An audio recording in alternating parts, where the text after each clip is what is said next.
एक ऐसे टॉपिक पर बात करेंगे जिसका कंसेप्ट 11th और 12th दोनों में यूज किया जाता है।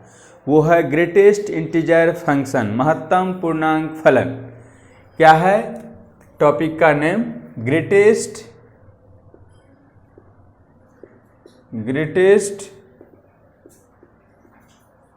इंटीजर फंक्शन, महत्तम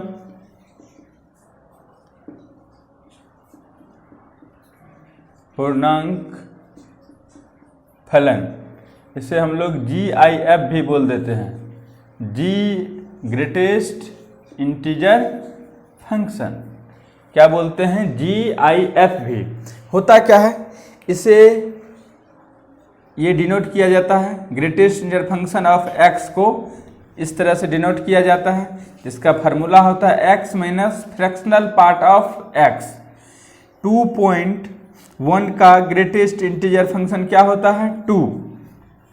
0.5 का ग्रेटेस्ट इंटीजर फंक्शन क्या होता है? 0। माइनस 0.5 का ग्रेटेस्ट इंटीजर फंक्शन क्या होता है? -1। और माइनस 1.5 का ग्रेटेस्ट इंटीजर फंक्शन क्या होता है? -2। अब ये कैसे होता है? -0.5 का -1, -1.5 का -2, इस बात को हम लोग देखेंगे। पहले इसका डिफिनेशन देखते हैं, फिर हम लोग इस पे चर्चा करेंगे। इसका क्या ग्राफ होता है उसको भी देखेंगे, क्योंकि अच्छे प्रॉब्लम में ग्राफ का भी नॉलेज होना चाहिए, उसका भी यूज हो जाता है सॉल्यूशन के लिए। तो इसका बेसिक कंसेप्ट हम लोग देखेंगे। इसका बेसिक कंसेप्ट हम लोग देखेंगे, क्या इसका बेसिक कंसेप्ट है। तो पहले इसका डिफिनेशन हम लोग देखते हैं। तो डिफिनेशन होता है, तो the greatest integer function, the greatest integer function is defined as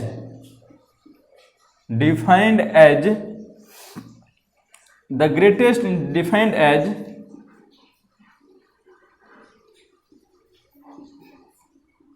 greatest integer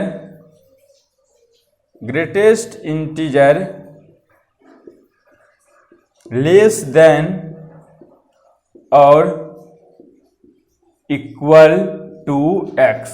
greatest integer less than और इक्वल टू x। ये जब भी ये मान देती है, इंटीजर देती है और लेस देन देती है।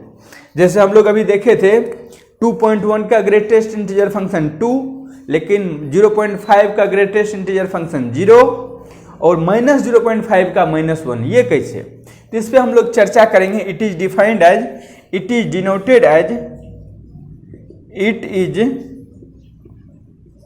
Denoted as greatest integer function of x। Greatest integer function of x, दो बड़ी ब्रैकेट को बंद कर दीजिए। और ये डिफाइंड कैसे होता है? x minus fractional part of x, where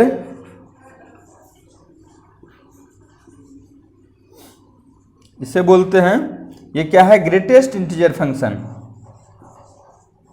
greatest integer function, greatest integer function of x। अब यहां पर ये क्या है? Fractional part of x, fractional part of x। अब ये जो बेसिक कंसेप्ट है, क्या होता है फ्रैक्शनल पार्ट? अब देखेंगे, यदि यहाँ पर -2.1 है, इसमें क्या है फ्रैक्शनल पार्ट? इसको लिख सकते हैं 2 + 0.1। तो इसमें ये जो 2 हो गया, ये हो गया इंटीजर, और ये 0.1 जो है ये है फ्रैक्शनल पार्ट,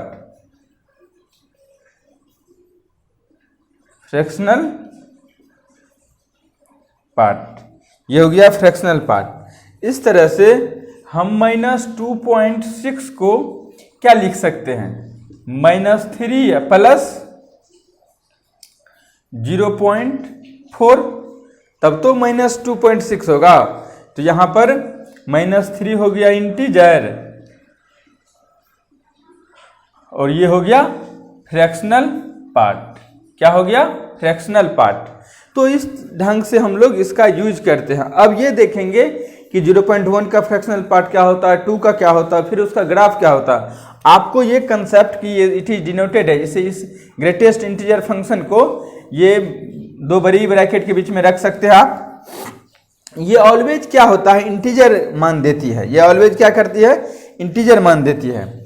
आप यहाँ पर देख सकते हैं ये जो ग्रेटेस्ट इंटीजर फंक्शन है इसके अंदर में यदि इंटीजर रहेगा, इंटीजर मीन्स +-1 +-2, वे ऑलवेज इंटीजर देगी। लेकिन 2 पॉइंट, इस पे एक सवाल देखिए, इसको आप कॉपी कर लीजिए, पॉज करके नोट डाउन कीजिए और इस पे बेस्ड जो प्रॉब्लम है उसको देखिए। अब यहां पर इसको आप कॉपी कर लिए हैं, देखिए इस पे बेस्ड इस पे बेस्ड जो कंसेप्ट है क्या होता है। अभी यहां पर हम लोग इसको बाद में लिख लेंगे। इस पे बेस्ड जो प्रॉब्लम है उसको आप देखिए। इस पे बेस्ड क्या है प्रॉब्लम, हम लोग ये ग्रेटेस्ट इंटीजर फंक्शन 0.5 से शुरू करते हैं। 0.5 का क्या होगा, 0। आखिर ये कैसे हुआ 0, उस पर चर्चा करते हैं। एक बात बताइए, अभी हम लोग ग्रेटेस्ट इंटीजर फंक्शन का फार्मूला देखे थे। ग्रेटेस्ट इंटीजर फंक्शन का फार्मूला देखे थे, x minus fractional part of x, x minus fractional part of x। यहाँ पर क्या है, यहाँ पर 0.5 का हम लोग निकाल रहे हैं। तो देखिए 0.5 में एक तो पूरा x लिख दीजिए, 0.5 लिख दीजिए, उसमें देखिए फ्रैक्शनल पार्ट 0.5 में फ्रैक्शनल पार्ट क्या है, 0.5 ही 0.5 है, हम उसको 0.5 लिख देते हैं। पॉइंट के पीछे 0 आप लिख सकते हो तो क्या हो गया, 0 हो गया। इसीलिए बोलते हैं 0.5 का फ्रैक्शनल पार्ट ये क्या हो गया, 0 हो गया। अब यहाँ पर 1.5 का क्या होगा, ग्रेटेस्ट इंटीजर फंक्शन 1 हुआ। आखिर किस कंसेप्ट से हुआ। अब यहाँ पर ये 1.5 को 1.5 माइनस 1.5 में फ्रैक्शनल पार्ट क्या है, 0.5। अब 0.5 सब्ट्रैक्ट हो जाएगा तो हो जाएगा 1, और इसीलिए हो गया ग्रेटेस्ट इंटीजर फंक्शन ऑफ 1.5 का 1। इस तरह आप 2.5 का 1.9 का भी 1.9 का ग्रेटेस्ट इंटीजर फंक्शन क्या हो गया, 1। आखिर ये कैसे हुआ, 1.9 का ग्रेटेस्ट इंटीजर फंक्शन हो गया 1.9 माइनस, अब इसका देखिए 1.9 में क्या है, 0.9 इसका, हाँ यहाँ पर 0.9 है इसका फ्रैक्शनल पार्ट, तो हो गया 1। 2.5 का 2 होता है। अब इस तरह से आप निकाल सकते हैं। 10.5 का 10 होता है, और आप किसी भी चीज ले लीजिए, 4.5 का 4 होगा। अब यहां पर ये देखें आखिर निगेटिव वाले का क्या होता है, आप इसको पॉज करके नोट डाउन करिए। निगेटिव वाले का क्या होता है फ्रैक्शनल पार्ट, उस पर हम लोग चर्चा करते हैं। निगेटिव वाले का फ्रैक्शनल पार्ट क्या होता है, निगेटिव वाले टर्म का फ्रैक्शनल पार्ट क्या होता है, उस पर हम लोग चर्चा करेंगे। आप इसको पॉज करके नोट डाउन कर लीजिए। अब निगेटिव वाले का हम लोग देखते हैं। निगेटिव वाले जो नंबर है जो उसका क्या होता है फ्रैक्शनल पार्ट, निगेटिव वाले का फ्रैक्शनल पार्ट क्या होता है, ये देखिए। यदि -0.5 का हम लोग बात करते हैं तो क्या बोले कि आप पूरा नंबर लिखिए -0.5, और इसमें फ्रैक्शनल पार्ट क्या है 0.5, तो हो गया क्या -0.5 -1 हो गया। आखिर ये तो देख लिए कि इसका -1 हो गया। यदि यहां पर -0.9 ले, फिर भी क्या होता है इसका -1 होता है। लेकिन कैसे हुआ -1, इस बात को हम लोग समझेंगे कैसे हुआ -1। देखिए -0.5 में हम इसको क्या लिख सकते हैं, 1 - 0.1। देखिए 1 - 0.1 को हम यहाँ पर -1 हुआ, हम इसको क्या लिख सकते हैं, देखिए 0.9 को हम लोग जो लिखेंगे, यदि 0.1 घटा देंगे यहाँ भी हम प्लस करना होगा, -1 + 0.1, -1 में 0.1 को ऐड करेंगे तो -0.9 होगा, ये बात है। अब यहाँ पर हम लोग इसका सवाल देखते हैं, -0.9, -0.9 में क्या बोलते हैं, पूरा लिखिए -0.9। और एक बात, ये फ्रैक्शनल पार्ट इसमें क्या है, चूंकि ये फ्रैक्शनल पार्ट तो ये हुआ, उसको घटा दीजिए 0.1 को, चूंकि ये कंसेप्ट होता है, ये हो गया -1। इस तरह से -0.1 का -0.9 का फ्रैक्शनल पार्ट अथी ग्रेटेस्ट इंटीजर फंक्शन ये -1 हो गया। अब यदि हम लोग ये देखा जाए -4.4 का क्या होगा, -5 होगा। आखिर ये कैसे हुआ -5, आप ये देखिए -5 को हम लोग क्या लिख सकते हैं, या -4.4 को क्या लिख सकते हैं, -4.4 को लिखते हैं -5 + 0.6। इसका अब यहां से इसको ये देखिए कि -4.54 का ग्रेटेस्ट इंटीजर फंक्शन क्या होगा, -4.4 माइनस, अब ये इसका फ्रैक्शनल पार्ट है क्या 0.6, ऐसा नहीं कि 0.4 लिख दीजिएगा, 0.6, इसीलिए हो जाता है -5। तो इस ढंग से -10.6 का क्या होगा, -11। कैसे होता है, अब एक बात बताइए, ये जो -10.6 है, -10 पॉइंट क्या है 6 है, तो -10.6 का आप -10 पॉइंट पहले ये आपको लिखना होगा, -10.6 को क्या लिख सकते हैं, -11 + 0.4, तब होगा ये। अब इसका जो -10.4 का 6 का ग्रेटेस्ट इंटीजर फंक्शन आप बनाएंगे तो -11 पूरा लिखिए, -10.6 और ये फ्रैक्शनल पार्ट क्या है उसको घटा दीजिए 0.4, ये हो गया -11। तो मैं ये समझ रहा हूँ कि आप पूरा समझ रहे हैं। आपको कोई दिक्कत होगा तो आप कमेंट करेंगे, इसको कॉपी करिए, इसका ग्राफ देखते हैं क्या होता है। बहुत इंपॉर्टेंट है, आपको समझना होगा, एक एक बात को आप समझिए कि कैसे निगेटिव वाले का निकालते हैं और कैसे पॉजिटिव वाले का निकालते हैं। जब तक आप समझेंगे नहीं तो दिक्कत है। तो आप इसको पॉज करके नोट डाउन करिए, आप इसको पॉज करके नोट डाउन करिए। हम लोग आगे इसका ग्राफ के बारे में डिस्कशन करते हैं। आखिर ग्राफ जो है कैसे बनेगा, ये जो अभी हम लोग निकाल रहे थे इसी पे ही चलेगा, इसी का चर्चा है। तो ग्राफ जो है उसका हम लोग चर्चा करते हैं कि graph of GIF, graph of greatest integer function, graph of greatest integer function, graph of greatest integer function, graph of greatest integer function, sorry, graph of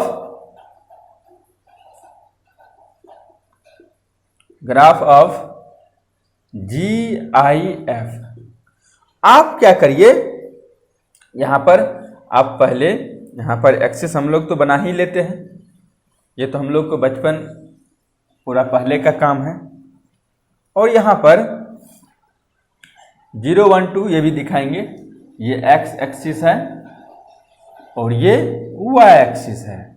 इसमें हम लोग x डैश और y डैश एक्सिस को represent करेंगे, x dash axis और y axis को represent करेंगे। पहले हम लोग ये देख लेते हैं, यदि हम लोग यहाँ पर ग्रेटेस्ट इंटीजर फंक्शन 0 होगा, कब होगा, जब x का मान 0 से बड़ा होगा और 1 से छोटा, 1 के बराबर नहीं होगा।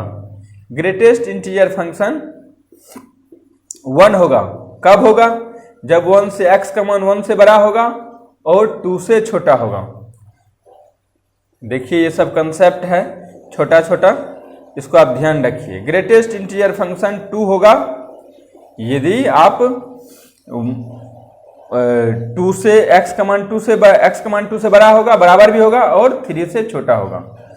इस तरह से हम लोग इसको रिप्रेजेंट करते हैं। बताइए निगेटिव में, देखिए निगेटिव में क्या होता है, ग्रेटेस्ट इंटीजर फंक्शन का मान -1 होगा।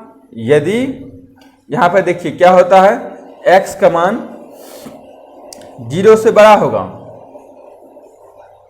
0 से बड़ा होगा, और x का मान 0 से बड़ा होगा, -1 से छोटा होगा। तो ये बोल देते हैं x का मान 0 से बड़ा होगा और -1 से छोटा और बराबर भी होगा, -1 से छोटा और बराबर होगा। x का मान 0 से बड़ा होगा तो -1 होगा।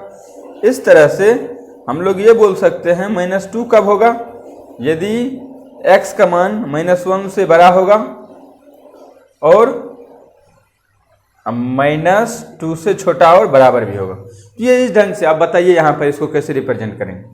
यदि हम लोग x का मान 0 से 1 तक रहेंगे तो 0 ही होगा, 0 से 1 तक में वो 0 ही रहेंगे, जो 1 यहाँ पे ले लेते हैं। और ये ओपन ले लेते हैं, 0 से 0.9 तक का 0 हो जाएगा, 1 का 1 होगा, 0 से 0.9 का क्या होगा, 0 से 0.9 का 0 होगा, 0 होगा, और 1 का तो 1 होगा। 1 कहाँ जाएगा, ऊपर में, क्योंकि देखिए यहाँ 1 होगा, यहाँ पर 2 होगा, यहाँ पर 3 होगा, यहाँ पर 4 होगा। इस तरह से इधर -1 होगा, -2 होगा और -3 होगा। ये आप बना सकते हैं, -1 -2 -3 हम लोग, और यहाँ पर 2 3 4। देखिए अब 1 से 2 के बीच में, 1 से 2 के बीच में क्या होता है 1, तो ये 1 ही ऊपर में होगा। इसको आप क्लोज करिए और 2 पर ओपन रखिए।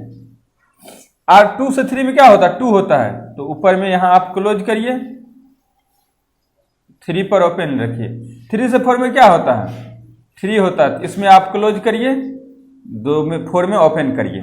निगेटिव में देखिए, क्योंकि निगेटिव में 0.1 से लेके 0.9 तक का -1 होता है। तो यहाँ से ये यहाँ पर ओपन होगा, ओपन है, क्लोज नहीं है, ओपन होगा, यहाँ पे ओपन होगा, यहाँ पे क्लोज होगा। अब -2 से यहाँ पर ओपन होगा, यहाँ पर क्लोज होगा। 2 पे ओपन है, लेकिन -2.3 से लेकर उसका क्या होता है 3, इसका क्लोज होगा। ये इस ढंग से यहाँ पर ओपन होगा और यहाँ पर -4 में क्लोज होगा। तो ये देखिए, इसको हम लोग एक स्टेप अप फंक्शन भी बोल देते हैं, स्टेप करके हैं। कैसे बनाए ये आप देख सकते हैं, कैसे हम लोग ग्रेटेस्ट इंटीजर फंक्शन का यूज कर रहे थे। यही हो गया ग्राफ ऑफ किसका ग्राफ हो गया, fx बराबर बोल सकते हैं greatest integer function, greatest integer function. इसमें फ्रैक्शनल पार्ट यूज हुआ है। फ्रैक्शनल पार्ट का थोड़ा कंसेप्ट, इसको आप पॉज करके नोट डाउन कर लीजिए। फ्रैक्शनल पार्ट का क्या होता है कंसेप्ट, देखिए अभी हम लोग यहीं से निकाल लेते हैं फ्रैक्शनल पार्ट। ये जो हम लोग कंसेप्ट देखे थे x minus fractional part of x, तो फ्रैक्शनल पार्ट ऑफ x क्या हो जाएगा, x minus greatest integer function of x, और यहां से निकाल सकते हैं। एक दो प्रॉब्लम आप इसको पॉज करके नोट डाउन कर लीजिए। इस पे एक दो प्रॉब्लम हम लोग करते हैं, अभी इस पे एक दो प्रॉब्लम करते हैं, क्योंकि दोनों यूज होता है और जबरदस्त कंसेप्ट है मैथमेटिक्स के लिए। आप ये कंपटीशन में भी इसका यूज किया जाता है, इसका कंपटीशन में भी यूज किया जाता है। अब मान लेते हैं हम 2.5 में क्या है फ्रैक्शनल पार्ट, 2.5 में फ्रैक्शनल पार्ट क्या है, तो देखो क्या है, 2.5 लिखो माइनस इसका ग्रेटेस्ट इंटीजर फंक्शन लिखो। 2.5 में इसका ग्रेटेस्ट इंटीजर फंक्शन क्या हो गया 2, तो 0.5 हो गया। आप यहाँ पे फ्रैक्शनल पार्ट 2.4 कर लो, 2.4 लिखो, इसका ग्रेटेस्ट इंटीजर फंक्शन क्या हो गया 2, तो यहाँ 0.4 हुआ। इस ढंग से हम लोग निकाल सकते हैं, इसका भी ग्राफ बना सकते हैं। तो हम लोग फंक्शन टॉपिक में जाएंगे 12th में भी और 11th में भी। 11th का 11th में पढ़ेंगे, 12th वाले के लिए 12th में पढ़ेंगे और इसका डिस्कस करेंगे। यदि आपको किसी भी पॉइंट में थोड़ा भी दिक्कत है तो आप कमेंट करिए, और कमेंट करेंगे तो अगला लेक्चर में हम इसका आपको जवाब मिलेगा। Thank you for watching Mukesh mathematics.